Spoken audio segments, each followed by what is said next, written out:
Siguiendo con la cronología de los hechos contados hasta el momento, continuemos con el devenir de este caso. Dolores Vázquez, como narramos en el capítulo anterior, es trasladada a la cárcel de Alhaurín de la Torre el día 9 de septiembre del año 2000. Un año antes de que se produjese su juicio. Sabemos que se admitió a trámite y se procedió a su encarcelación por los 20 indicios citados anteriormente, aún a pesar de no tener ninguna prueba sólida y firme contra ella. Como cabía esperar, el juicio llegó, no antes sin un revuelo mediático y un juicio paralelo que ya había juzgado, sentenciado y condenado a Vázquez antes incluso de presentarse esta ante el juez. El juicio se realizaría con jurado popular. Vamos a hacer un breve inciso en este punto. Cuando se conforma un jurado popular, este tiene que ser aislado de toda contaminación externa en la medida de lo posible, para no sentirse influenciado por la opinión pública a la hora de alcanzar un veredicto. Pero claro, en un juicio tan mediático como era este, esa tarea resultaba casi imposible, y si además la desidia de las personas encargadas de este aislamiento fuese tal que incluso algunos miembros de dicho jurado compraban la prensa de forma habitual durante los días del juicio, pues es difícil de explicar cómo estos no iban a ser influenciados por el sentir de las calles y los medios de comunicación. Pero volvamos al juicio. En este, como no había pruebas tangibles o fehacientes que pudiesen corroborar una implicación de Dolores en el crimen de Rocío, se intentó centrar el foco en todo momento en la relación que la acusada y la madre de la víctima habían mantenido en el pasado y cómo ésta fue el detonante que provocó que Loli terminase con la vida de Barnikov. En la declaración de la Guardia Civil, esta dijo que las fibras encontradas en el cadáver de Rocío no coincidían con la fibra de la ropa de la acusada y además se comprobó que la pegatina encontrada junto al cuerpo, la perteneciente a las empleadas por las personas que participaron en la búsqueda, no había sido utilizada, ya que no estaba despegada de su papel protector. Llegaron a la conclusión de que Dolores no usó su coche el día del crimen. El problema es que el modelo de coche que tenía Vázquez era un Toyota Celica deportivo. Este calzaba unas ruedas anchas que nada tenían que ver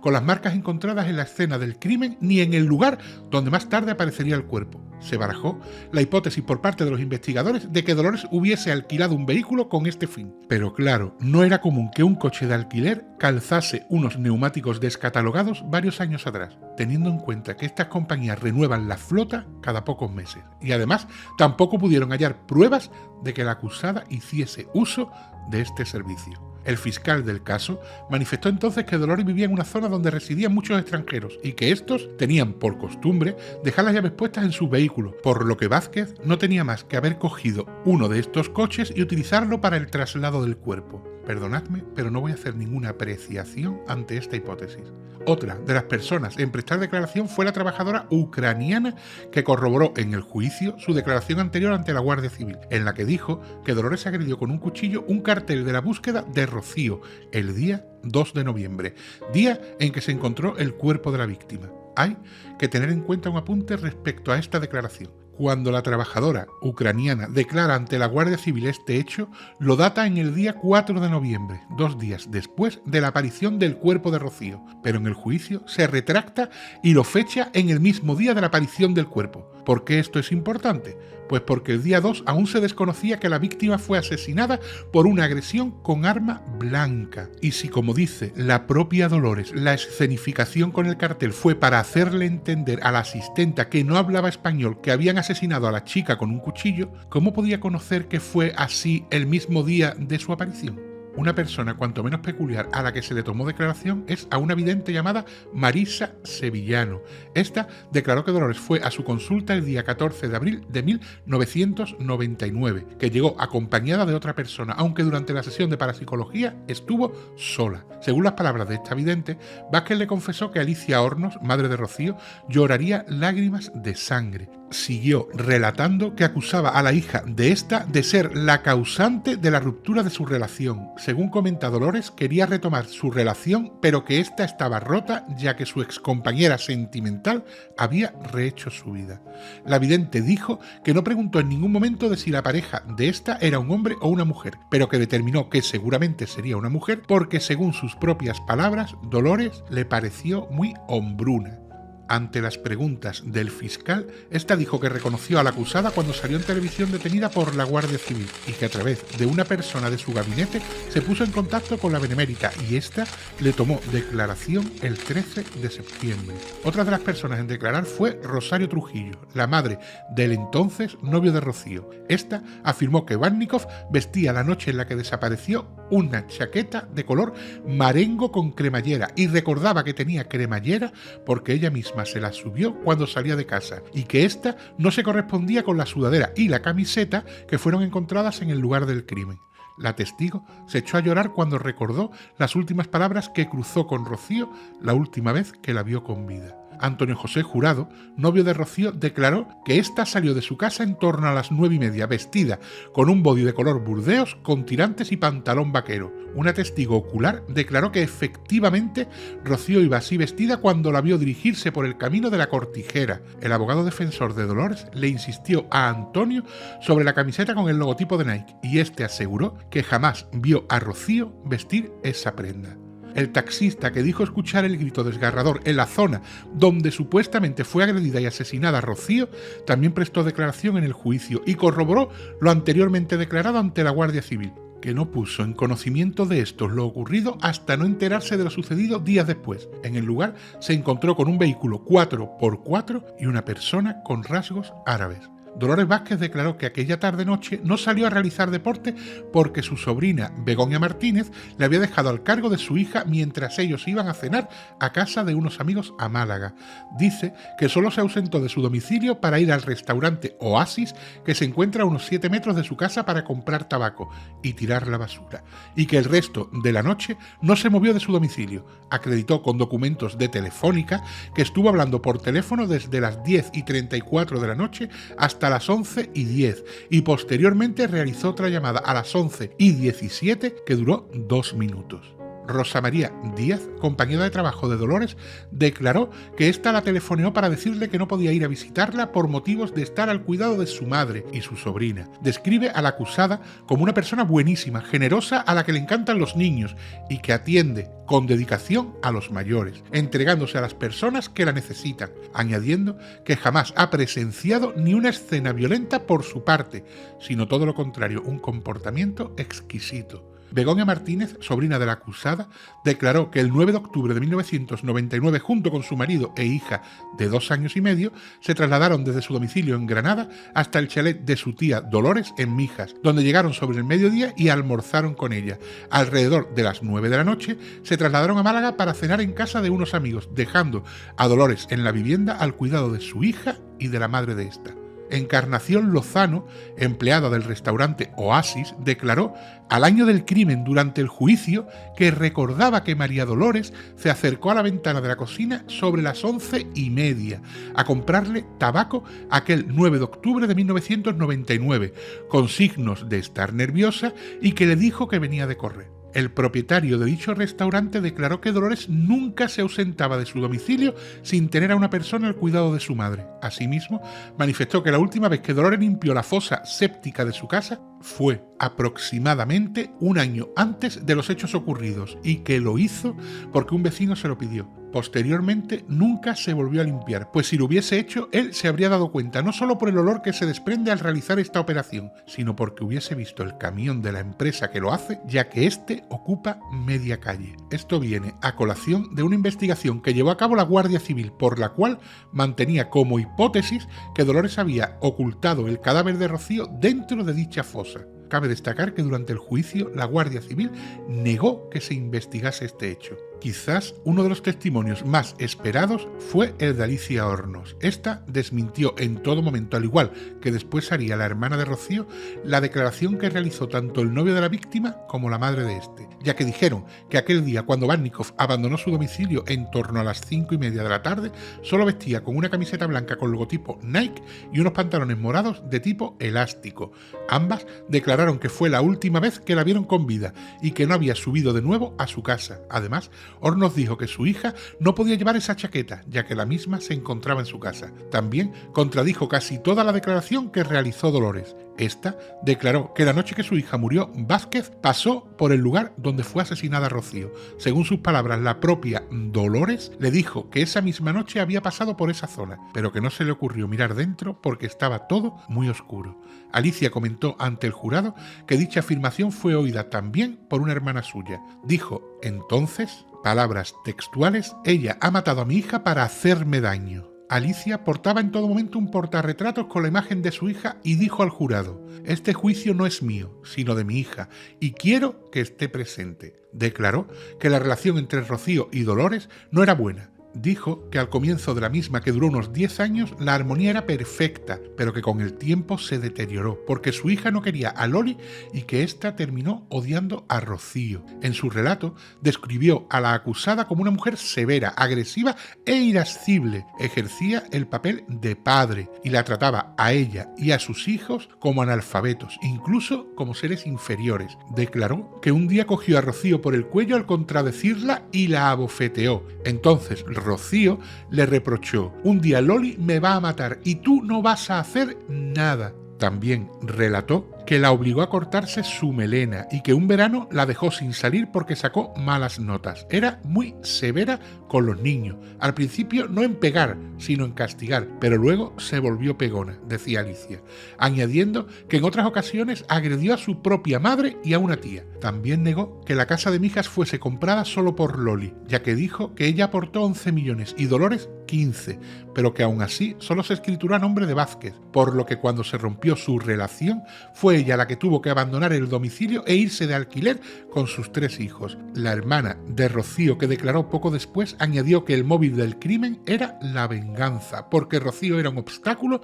para que su madre y Loli retomaran su relación. Por último, los forenses manifestaron que Rocío murió desangrada en el lugar donde fue asaltada, que aproximadamente pudo permanecer en dicho lugar de 4 a 6 horas y que posteriormente el cadáver fue trasladado a alguna casa en donde se le desnudó y se prepararon las bolsas que aparecieron junto al mismo. Según los 5 forenses, es inusual que en tan poco periodo se produzca en un cadáver tal estado avanzado de descomposición, casi esqueletizado, pero existían casos, aunque muy pocos, contrastados en la práctica forense. Como ya sabemos, esto se terminó achacando a la climatología y a la fauna de la zona. Con todo esto, y como hemos podido comprobar sin una sola prueba sólida, física o tangible, Dolores Vázquez fue condenada. Pero leamos textualmente qué dice la sentencia y el veredicto dictados por el jurado. Son hechos probados con arreglo al veredicto emitido por el Tribunal de Jurado, lo que tienen el contenido siguiente. La acusada Dolores Vázquez Mosquera, mayor de edad y sin antecedentes penales, conoció en el año 1981 a Hilaria Alicia Hornos López, que se encontraba en trámites de separación de su matrimonio con Guillermo Balnikov. Entre ambas se inició en 1982 una relación afectiva íntima que dio lugar a una convivencia en unión de los hijos de Alicia, que se mantuvieron estables durante 10 años aproximadamente en la vivienda que compraron ambas, prolongándose luego de manera más o menos continuada hasta el año 1995, en que cesó la misma, marchándose Alicia con sus hijos a un domicilio diferente pero próximo al de Dolores. Al llegar la joven Rocío Bárnico Hornos a la edad de la adolescencia, se inició en ella un sentimiento de animadversión hacia Dolores Vázquez Mosquera, a causa de los castigos que recibía de ella y el rechazo que presentaba a la relación que su madre mantenía con Dolores, así como al hecho de adeudarle a su madre una cantidad de dinero. Animadversión y odio que también acabó sintiendo Dolores hacia Rocío. La acusada Dolores Vázquez Mosquera, movida por el odio que sentía hacia Rocío Bárnico Hornos, a la que culpaba de haber provocado la ruptura de su relación sentimental con Alicia, madre de Rocío, y habiendo salido a pasear por los alrededores de su casa la noche del 2 de octubre de 1999, provista de un arma blanca entre las 9:40 y 10 horas, se encontró con Rocío Bárnico, que caminaba por la carretera que sale de la barriada de la Cala de Mijas hacia el hipódromo de esta localidad, entre las urbanizaciones El Limonar y la urbanización Los Claveles, y que se dirigía a su casa número 97 de la urbanización La Cortijera de Mijas Costa. Entre ambas se suscitó una discusión que acaloró a Dolores extremadamente, dirigiéndole un primer golpe a Rocío que le produjo una hemorragia y motivó que ésta usara un pañuelo de papel para limpiarse la sangre. Y aprovechando Dolores el estado de sorpresa soledad e indefensión que presentaba Rocío le dio una puñalada en el pecho de la joven, la cual, al sentirse herida de gravedad, emprendió la huida hacia una explanada que hay en el lugar próximo a su casa, dejando un gran reguero de sangre en el trayecto y cayendo exhausta al final al suelo abajo, donde la acusada le dio 8 puñaladas en la espalda, produciéndole la muerte. Una vez comprobó que era cadáver, dispuso de un vehículo no identificado y posteriormente retiró el cuerpo del lugar, trasladándolo hasta su domicilio, donde lo mantuvo breves días. Una vez decidido su destino, sola o en unión de otra persona o personas no determinadas, llevó el cadáver hasta el club de tenis Los Altos del Rodeo del término municipal de Marbella, cerca de San Pedro de Alcántara, a unos 150 metros de la carretera nacional 340, donde los depositó entre la maleza, despojado de su ropa y con las piernas abiertas. Días antes de aparecer los restos de Rocío, trasladó a dicho lugar la acusada o alguien a su orden varias bolsas de plástico conteniendo la camiseta que llevaba Rocío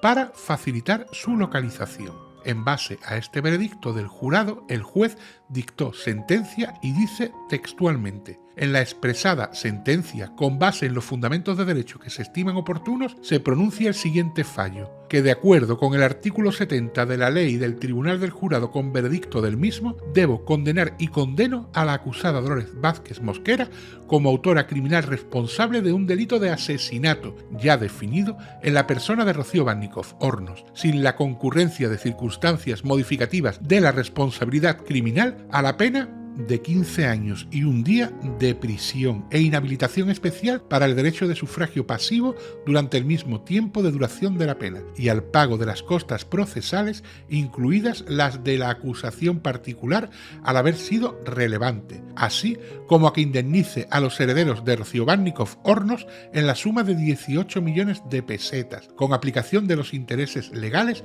establecidos en el artículo 57 de la Ley del Código Civil, decretándose el comiso y destino legal de los efectos intervenidos, ratificándose el auto de solvencia dictado por el juzgado instructor de fecha 19 de abril de 2001 en la pieza correspondiente a la causa, le será de abono el tiempo que hubiese estado privada de libertad por esta causa. Por auto y fecha 26 de septiembre de 2001 se procedió a la aclaración de la sentencia en el sentido de que en el antecedente de hechos probados, en su tercer párrafo, ha de decir, con fecha de ocurrencia del hecho, la del 9 de octubre de 1999 en lugar de 2 de octubre de 1999. Como hemos podido ver, durante el juicio fue imposible aportar una prueba sólida de la culpabilidad de Dolores. Las fibras encontradas no pertenecían a ninguna de sus ropas. Las huellas dactilares encontradas en las bolsas o en la cinta adhesiva cercana no eran suyas. El ADN encontrado en la colilla tampoco coincidía con el suyo.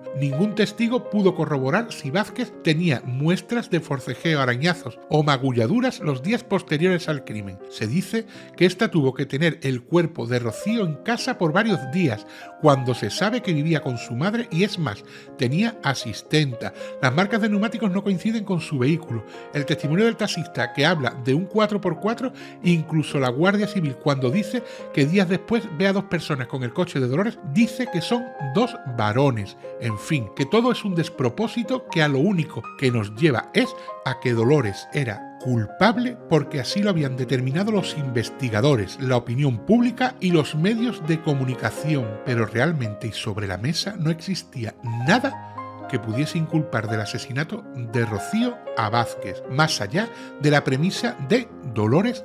miente. Y otra cosa que me llama muchísimo la atención y sinceramente no sé cómo encajarla o catalogarla es la discrepancia en cuanto a la ropa que llevaba Rocío aquella tarde-noche. Este hecho podría no tener mayor relevancia que el de una mera confusión por parte del novio de la chica y la madre de este, pero se vuelve todo un poco más enrevesado cuando descubrimos que Rocío aparece desnuda totalmente y que en una bolsa aparece solo una sudadera y una camiseta, ni pantalones ni ropa interior. ¿Para qué se desnudó a la chica si se supone no se abusó sexualmente de ella? Si, como dice la acusación y los investigadores, se hizo para simular una agresión sexual, ¿qué sentido tendría si es sabido que después de una autopsia esto quedaría descartado en condiciones normales? ¿Sabía pues el asesino que el cuerpo iba a tener ese estado de descomposición tan grande que haría imposible saber si fue o no abusada sexualmente? ¿Y para qué dejar su ropa, solo la camiseta y sudaderas, en una bolsa cercana y hacer desaparecer el resto?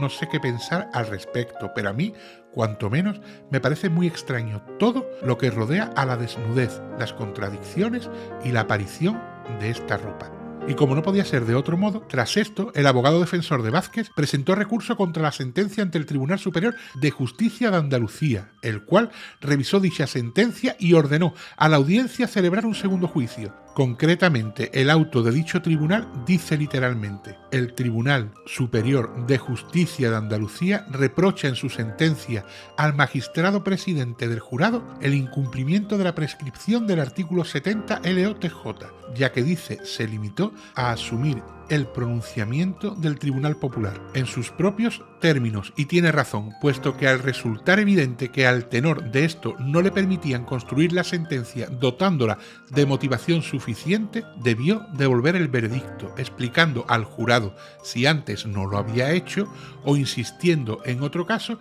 que no bastaba catalogar las fuentes de pruebas, sino que era necesario, como se ha dicho, concretar los elementos de convicción obtenidos de cada una de ellas y explicar las razones por las que a partir de esa base había tenido unos hechos probados. Y no podía ser de otro modo, puesto que el magistrado presidente no integra el jurado, no enjuicia hechos y en consecuencia tampoco participa de la formación de la decisión en la materia, sobre la que por tanto al redactar la sentencia no puede aportar otros elementos de convicción ni otras razones que las que el jurado exteriorice, ni suplir a éste en ese cometido indelegable, como no fuera para ilustrar sobre alguna inferencia que, por su obviedad a la vista del contenido del veredicto, no dejase lugar a dudas. En resumidas cuentas, lo que el Tribunal Superior de Justicia de Andalucía viene a decir era que no bastaba con que el jurado acusase a Dolores, sino que tenía que justificar el fundamento de dicha acusación